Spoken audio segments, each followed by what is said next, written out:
ورنہ جس وقت بھی اللہ سبحانہ تعالیٰ اپنی حفاظت نحمده ونصلي على رسوله الكريم أما بعد فأعوذ بالله من الشيطان الرجيم بسم الله الرحمن الرحيم رب اشرح لي صدري ويسر لي أمري واحلل عقدة من لساني يفقه قولي ربنا زدنا علما اللهم فقهنا في الدين آمین یا رب العالمین۔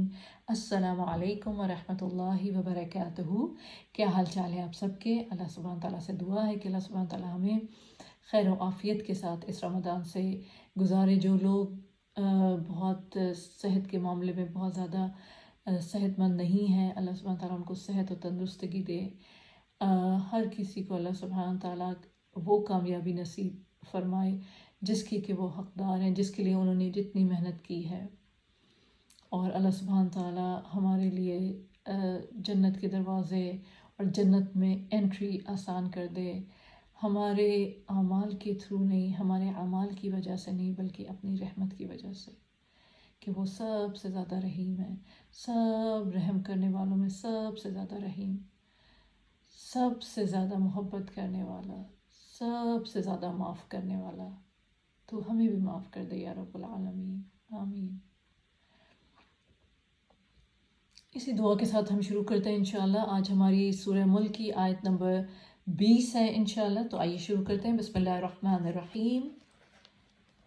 أَمَّنْ هَذَا الَّذِي هُوَ جُندٌ لَكُمْ يَنصُرُكُم مِّن دُونِ الرَّحْمَنِ إِنِ الْكَافِرُونَ إِلَّا فِي غُرُورٍ۔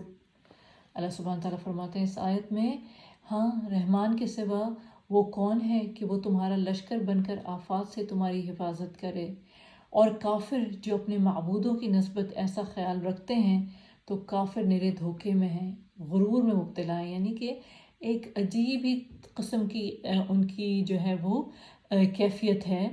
یعنی تمہاری معبودات یا وہ معبودات جو کہ حق نہیں ہے، جو سچ نہیں ہے، وہ تو کچھ بھی نہیں کر سکتے، وہ کسی بھی بات پر قادر نہیں ہے، ٹھیک ہے، نہ کسی فائدے پر نہ نقصان پر قادر ہے۔ ان کی عبادت محض کیا ہے؟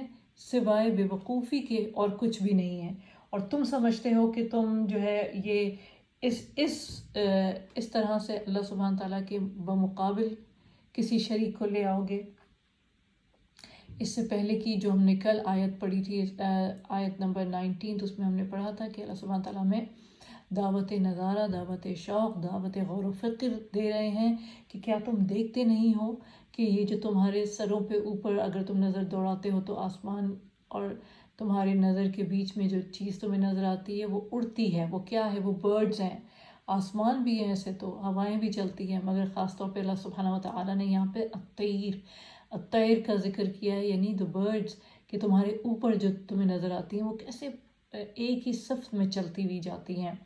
تو کیا تمہیں ایسا نہیں لگتا کہ یہ خود سے ہی ان کا وجود ہو گیا، یا انہوں نے خود ہی، یہ اتنی انٹیلیجنٹ ہے کہ یہ خود سے ہی اپنے آپ کو ایک رو میں لے کے اڑتی ہیں، اپنے خاندان کو، اپنے آپ کو ایک پوری رو کے طور پہ، ایک صف کے طور پہ لے کے چلتی ہیں؟ یہ اتنی انٹیلیجنٹ ہے، یا کوئی اور ہے جس نے ان کو ایسے پروگرام کیا ہے؟ یعنی ایک ایک پرندہ اگر آپ غور کریں جو ہوا میں اڑ رہا ہے تو وہ کس کی حفاظت میں ہے؟ اس کو کس نے اس طرح سے آرڈر کیا ہے؟ اس کو کس نے پروگرام کیا ہے؟ آف کورس اللہ سبحانہ تعالیٰ نے۔ تو یہ ہمارے لیے، اپنے لیے بھی تو ہے نا، کہ میں اور آپ، ہم جس طرح سے سوچتے ہیں، ہم جو چلتے ہیں، ہم جو پھرتے ہیں، ہم جو کھاتے ہیں، ہم جو پسند کرتے ہیں، جو کھانے ہم ایبزارب کر لیتے ہیں، ڈائجسٹ کر لیتے ہیں، پانی، یہ سب چیزیں، تو یہ ہمیں کس نے سکھایا؟ یہ ہمیں کہاں سے ہمیں کیسے پتہ چلا ان سب کا؟ جیسے پرندے کو اڑنا اللہ سبحانہ تعالیٰ نے اس کا طریقہ سکھایا، تو ایسے ہی ہمیں چلنا ہمیں کس نے سکھایا؟ جیسے ہوا کے اوپر بھی تو اللہ سبحانہ تعالیٰ کا قانون ہے جس کی وہ پابند ہے، ٹھیک ہے نا، جس کی وجہ جن پرندوں کی جیسے بھاری جسم ہوتا ہے جن پرندوں کا، وہ بھی تو ہوا میں اڑتے ہیں، وہ تو گر تو نہیں پڑتے، ٹھیک ہے نا، مگر کیسے اللہ سبحانہ تعالیٰ نے ان چیزوں کا اڑنا ممکن کیا ہوا ہے؟ اور کیسے اللہ سبحانہ تعالیٰ الرحمن ہر اڑنے والے کو فضا میں تھامے ہوئے ہے، ورنہ جس وقت بھی اللہ سبحانہ تعالیٰ اپنی حفاظت ان سے ہٹا لے تو وہ کیا ہوگا؟ وہ گر پڑیں گے زمین پر. مگر ایسا تو نہیں ہوتا. ہم تو نہیں دیکھتے کہ کسی کے غول آ رہے ہیں پرندوں کے اور وہ زمینوں پہ گر رہے ہیں کیونکہ ان سے ان کی حفاظت اٹھ گئی ہے. نہیں، ایسا تو نہیں ہے. اسی طرح سے کیا ہم میں سے کوئی ایسے لوگ ہیں جو اڑنا شروع کر دیتے ہیں جب وہ چلنے سے تھک جاتے ہیں یا جب وہ چل نہیں پاتے تو وہ اڑ جاتے ہیں؟ نہیں.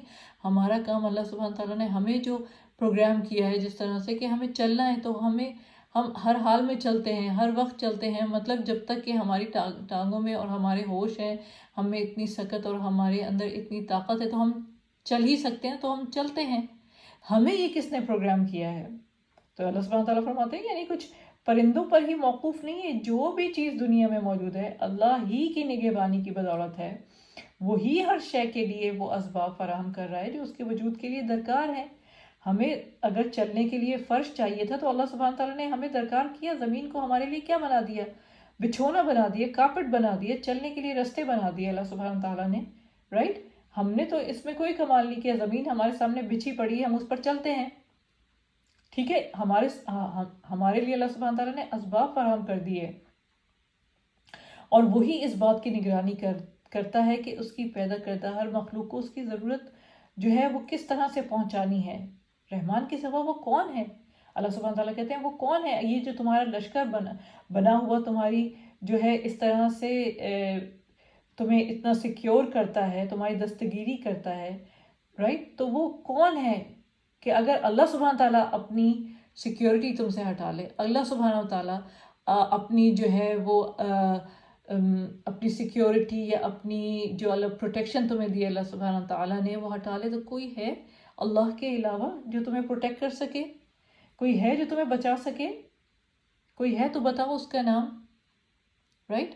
یہی اللہ سبحانہ تعالیٰ کہہ رہے ہیں کہ جب تمہارے یہ جو جند، یہ جو تمہاری آرمیز ہیں، اگر یہ اللہ سبحانہ تعالیٰ ان کو ہٹا لے، رحمان کے علاوہ کوئی ہے؟ مگر یہ جو کافر ہیں یہ کس ڈیلوژن میں، کس illusion میں مبتلا ہیں، کس دھوکے کی زندگی میں مبتلا ہیں یہ کہ ان کو نظر نہیں آتی یہ سب چیزیں. کہ یہ آپ سے آپ پیدا ہو گئے؟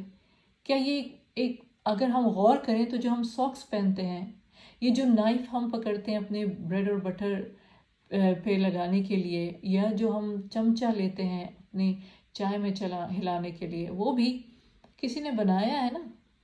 اس کو بھی کسی نے بنایا ہے، اس کا کوئی بنانے والا ہے. اس موزے کا، اس نائف کا، اس چمچے کا.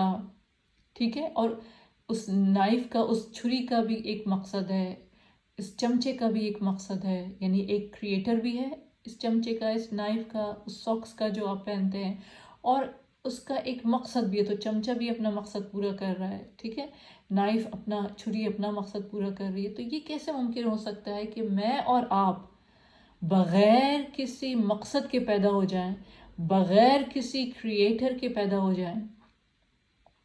جب ایک ساکس کو بنانے والا ہے تو ساکس کے پہننے جس کے لیے بن رہا ہے وہ خود سے خود ہو گیا، وہ بس ایک دھماکے سے ہو گیا، یا اس کا کوئی مقصد نہیں، بس وہ دنیا میں آیا ہیپ ہیزرڈلی، وہ آ گیا دنیا کے اندر، اب یہاں پہ کھیلے گا، کودے گا، پارٹی ٹائم کرے گا اور بس یہاں سے چلا جائے گا، اس کے بعد کچھ بھی نہیں. کیا اسی طرح سے ہے؟ کیا یہی حقیقت ہے دنیا کی؟ اللہ سبحانہ تعالیٰ ہمیں یہی جھنجھوڑ رہے ہیں کہ تم غور کیوں نہیں کرتے، تم دیکھتے کیوں نہیں ہو؟ یہ سب تمہارے ارد گرد جو اللہ سبحانہ تعالیٰ فرماتے ہیں، یہ جو سب کچھ چل رہا ہے تمہارے ارد گرد، کیا تمہیں اس سے بھی سبق حاصل نہیں ہوتا؟ بتاؤ پھر وہ کون ہے؟ کیا تمہارے معبود آئیں گے جو تمہیں جو ہے وہ تمہیں ہیلپ آؤٹ کریں گے یا تمہیں مدد کریں گے؟ آرمی، اگر اللہ سبحانہ تعالیٰ اپنی آرمی ہٹا لے تو ہے کسی کی آرمی جو تمہیں ہیلپ کر سکے، جو تمہیں مدد کر سکے؟ تو ہمارا کام کیا ہے کہ ہم ان آیات پہ غور کریں، اپنے عمل کو بدلیں. بے شک قرآن جو آیا ہے وہ ہمارے لیے نصیحت ہے، وعظ ہے نا، تاکہ ہم اس کو پڑھ کر اس سے اپنے لیے نصیحت حاصل کریں اور اس پر عمل کریں. یہ نہیں کہ بس اس کو پڑھتے رہیں اور عمل صفر. تو ہمیں ان پہ چل کر ان سے اپنے لیے سبق لینا ہے اور اس کا اپنا عمل بدلنا ہے انشاءاللہ. اس کے ساتھ اجازت چاہوں گی. سبحانک اللہم و بحمدک، اشہد ان لا الہ الا انت، استغفرک و اتوب الیک. السلام علیکم ورحمۃ اللہ وبرکاتہ.